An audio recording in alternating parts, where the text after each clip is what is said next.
Deus Ex Mankind Divided Augment Your Pre-order. Augment Your Pre-order is your chance to customize your Deus Ex experience from the very beginning by choosing the pre-order rewards you want. As pre-order numbers climb, more rewards are unlocked. If pre-order goals are reached, everyone gets to select one reward from each tier, as well as the ultimate prize.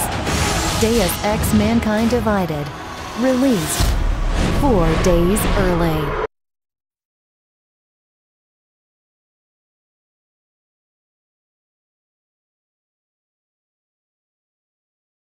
Well,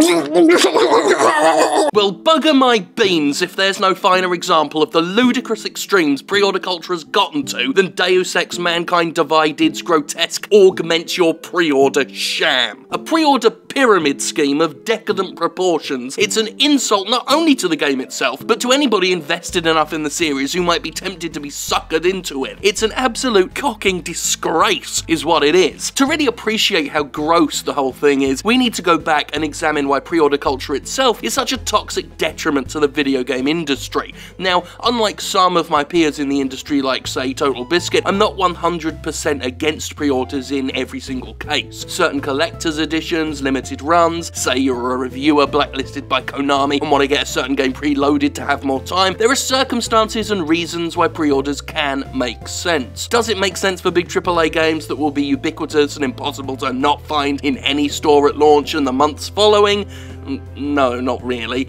Well, I mean, of course not. It'd be like pre-ordering a bottle of fucking water, except in today's world, who can say if the latest release of Call of Duty isn't more readily available than water, huh? That was me putting politics into the show. Anyway, the point is that in general, pre-orders are of no actual benefit to the customers doing the pre-ordering. There's no reason to reserve a copy of Deus Ex, Halo 5, or any other major title that so desperately clamours for our cash up front. The only entities that benefit are the stores and the publishers, the corporations who gatekeep the product and want your declared loyalty so that they can boast about pre-order numbers in press releases, keep select retail partners sweet, and get a good idea of how much delicious sweet cheddar they've got coming to them. The so-called AAA game industry is obsessed with pre-orders. The launch week of any game release is the most important week, very much like the first day of a YouTube video or the first 10 minutes of a Randy Pitchford conversation. It's when the most amount of sales will be had, when visibility is at an all-time high, and when people haven't realised that what's being sold is bollocks. That bit was to explain the Randy Pitchford joke. And what better way to secure those precious launch window sales than getting them before the game is even out?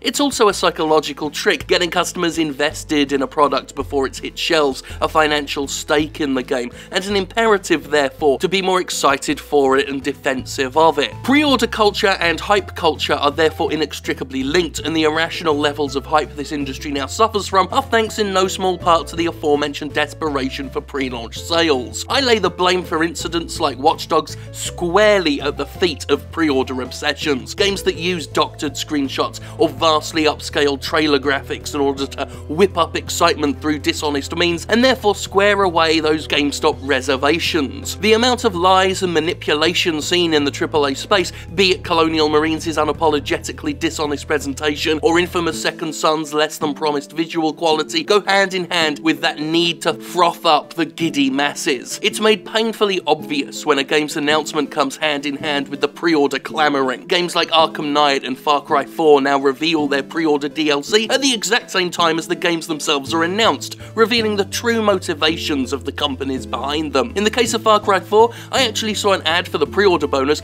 before I saw the game's announcement. That's how much companies are pushing them above everything else. Warner Brothers routinely does this. It's rare to find an announcement trailer for a WB game that doesn't immediately follow its CG-laden hype-mongering with some jumped-up pre-order bonus. The priorities of publishers are laid bare. They don't care about anything other than pre-orders anymore. This was made abundantly clear with Evolve, a game that had pre-order DLC revealed before we'd even seen more than a handful of fucking screenshots for the game itself. So thirsty are companies for your early money that they don't even feel the need to show the product they're hawking before they try and take your cash for it. Which gets us around to pre-order bonuses themselves. Like microtransactions in $60 games, pre-order bonuses are a form of psychological manipulation meant to create a haves and have-not situation. Sure, Sure, a lot of the extra content these bonuses provide are cosmetic and throwaway, but they're still intended to give players a lingering sense of loss, a feeling that their game isn't all quite there if they don't have those weapon skins or that extra character.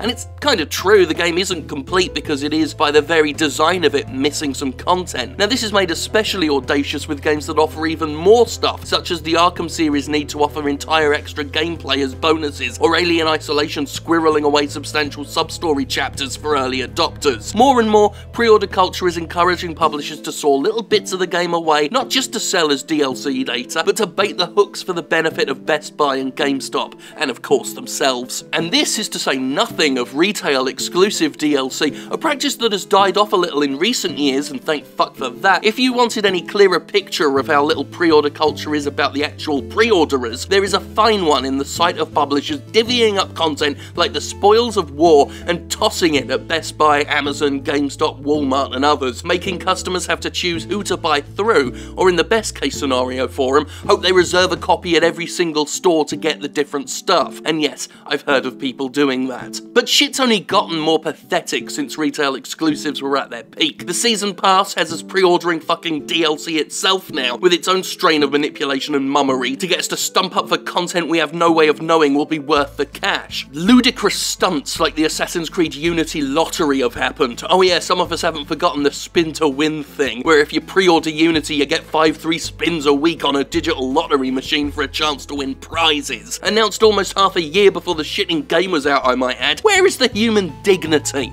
Not with Ubisoft, that's for clitting sure. Which brings us back to a game I'm now calling Content Divided, the ultimate evolution of pre-order culture's sordid, undignified, tacky little world. It's a bastard mutation of Kickstarter, using the elements of crowdfunding to get everybody to pitch in and drive up the pre-sale numbers. It's everything wrong with pre-ordering. It's got the retail exclusive quandary, as it makes players pick and choose what content to have and what to abandon. It's got the psychological manipulation down pat, trying to turn pre-orders into an event that those who don't partake will be missing out on. It's exploiting the most hyped and most gullible of series fans. It's ultimately disrespectful of the Deus Ex series itself, turning a respected and pedigreed game into a clamouring, slavering, greed-fueled sideshow. And I know Mankind Divided's not the only one doing it, just look at this fucking bollocks for the next Tales game, but that makes it no less distasteful, and the fact it's happening to a Deus Ex game, of all games, and is the highest profile one to yet sink so utterly low, makes it unsurprising that people are pissed. And pissed they are. At the very least, it gladdens my heart to see the Augment Your Pre-order guff getting slated largecore by people,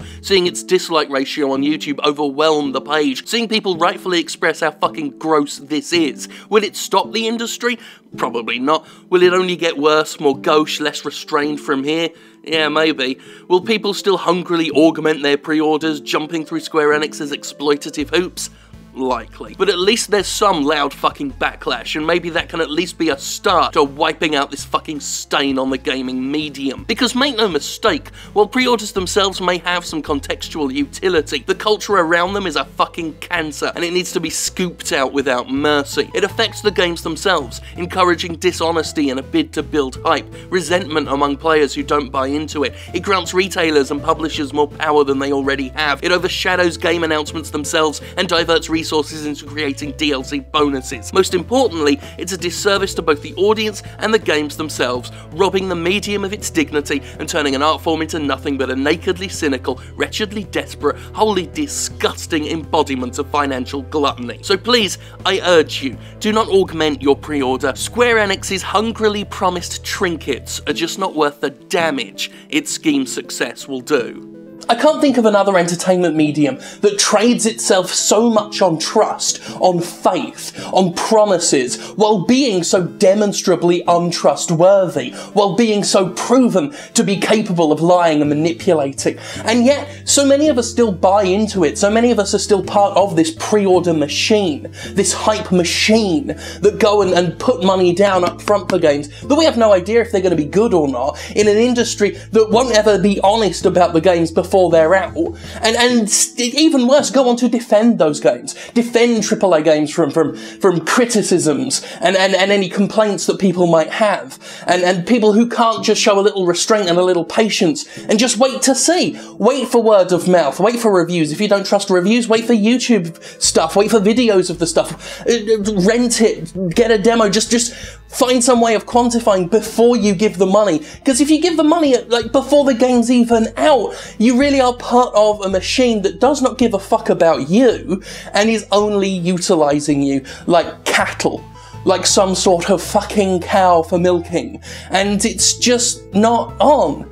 And I really hope it goes away. I hope that we can rein in this pre-order culture, which is a real problem because I said it was pre-order culture, which means I know what I'm talking about. And yeah, that's my dream for the future, where that little slice of the industry goes away. Is it a pipe dream? Perhaps, but, well, sweet dreams are made of these. I don't script these ending bits, so they just go somewhere. Sometimes it goes to that kind of lyrical quotation.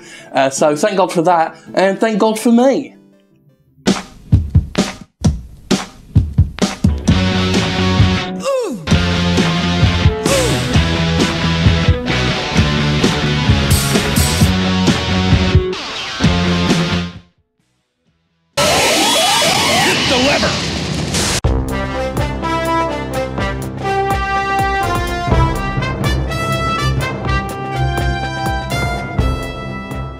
So here's something that might become a regular feature at the end of each Jimquisition. I'm going to call it, let's just call it Fuck Konami. Fuck Konami news. All the news that's fit to make you say fuck Konami. This week, 2 items for you.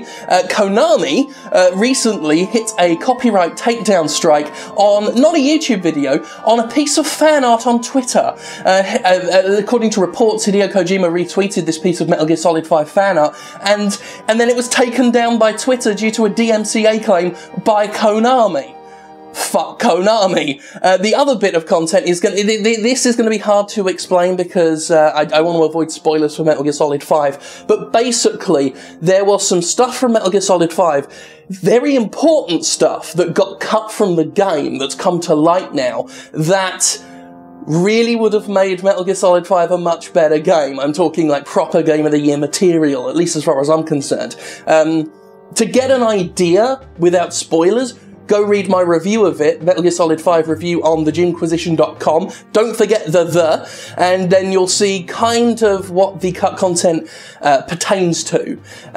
Basically, a really big chunk of criticism I have of the game would have been resolved had this content been in, at least partially. And of course, with all the history of this game and all the suggestions that Konami was tightening the belts and everything, and really doing its best to restrict Kojima, despite the fact that this game was guaranteed to make money. You know, I consider myself, when it comes to finances, rather conservative, especially on this show, at least as far as game budgets go. But if there's anyone you can trust with your money, it's Hideo Kojima. And the fact that so much of the game was relegated to cassette tapes and things, so much of the story was hidden away in optional menus, and the game's actual resolution isn't in there, while at the same time it's got an online mode for microtransactions. Like, cut that bit! Okay, cut that bit. But no, that's the bit Konami wants. That's the bit Konami needs in the game. That's the important bit. Fuck Konami. And that's the news for this week. That's the Fuck Konami news. You know, we might never do another one. But that's on Konami. I don't want to do this. It's up to you. Pricks.